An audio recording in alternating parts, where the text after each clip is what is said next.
Well, welcome back to The Count, where we're counting down the major stories of the week. I'm Mike Carter. We're moving on to story number 6, back to school.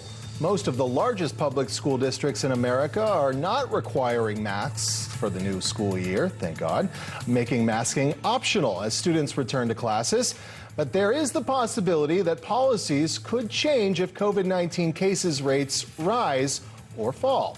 Joining me now to weigh in is founder and president of Parents Defending Education, Nicole Neily, and co-founder of Moms for Liberty, Tina Descovich. I hope I pronounced both of your ladies' last names correctly. Tell me if I didn't. We're also here with me as candidate for Pennsylvania State House of Representatives and mom of four children, I should say, Sarah Marvin. Thank you, ladies, for joining us. We appreciate it. Sarah, I'd like to start with you. It's been 2 years of COVID, and now we're talking about going back to mask wearing in some school district. I saw a mother and son on the street today, probably a 10, 11-year-old kid, no mask on the mom, outside on the sidewalk, 10-year-old is masked.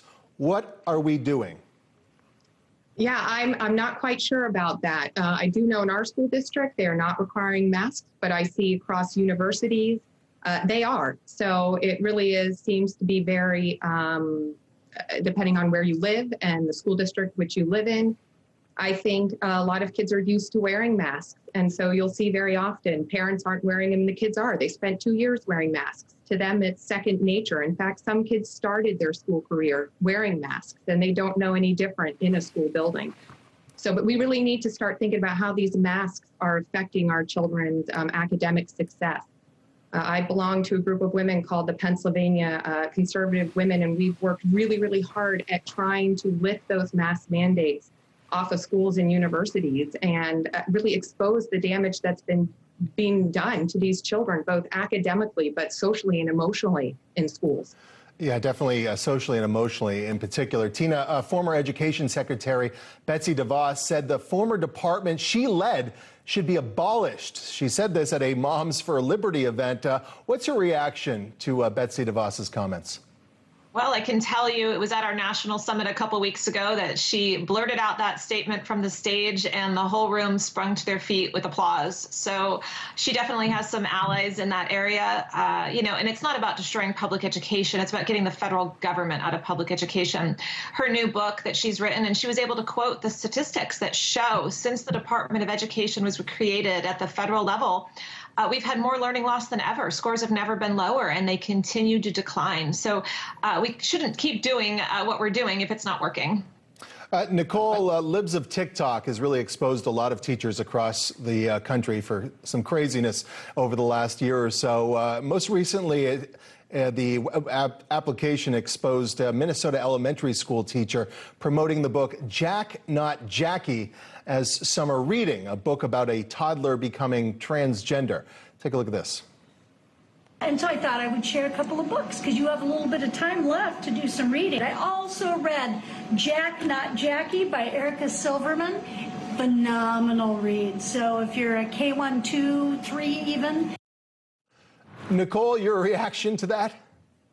You know, it's astonishing that these administrators and teachers think that it is their right to destroy our children's innocence. I mean, we see this happening over and over again, and that's why I'm so grateful for people like Governor DeSantis who have put their foot down and said, stop this, stop trying to talk about these issues with our children, particularly our youngest children, ages kindergarten to 3rd grade. I mean, when I talk to parents, most people say, well, why not go to 5th grade? Like, why not go to junior high? But the fact that we have these people in our schools is appalling, and I'm grateful for Libs of TikTok for exposing this. We have a tip line, and since our launch last year, we've been receiving 50 to 200 tips a week from across the country.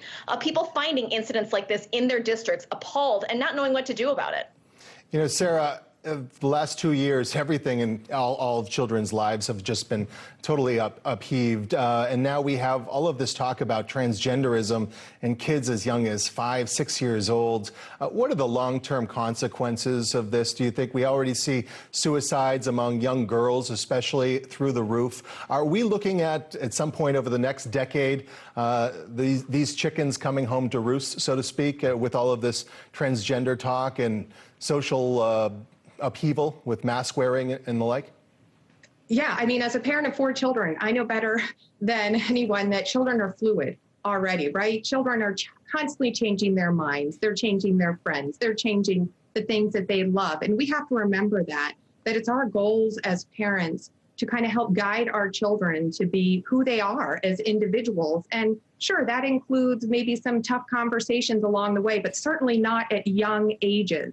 And it is our job to protect their innocence as parents. And yes, I do think 10, 15 years down the road, there are going to be a lot of kids who are going to look at their parents and say, where were you? What was going on? Why didn't you, stop me? Why didn't you tell me, to wait? And I think, when we think about the developing brain of a child, it makes sense to just let them be who they are and let it organically develop. At some point when they're teenagers, they will make up their own minds. They will figure out where they are, and they will be who they are. But we don't need to push that kind of agenda in schools right now. We need to let parents, churches, handle that kind of thing with their children and really value the belief systems that parents have for their children. Very quickly, Tina, can I get your thoughts as well? Yeah, all of the issues that we've discussed in this segment, from masks to gender ideology to sexualizing our children, even the role of the federal government in public education, can all be linked back to one organization that really is the stronghold in pushing this agenda, and it's the teachers union. It's the NEA. Primarily behind that. And so we really have to organize as parents on the ground and start pushing back against what they are pushing into our schools.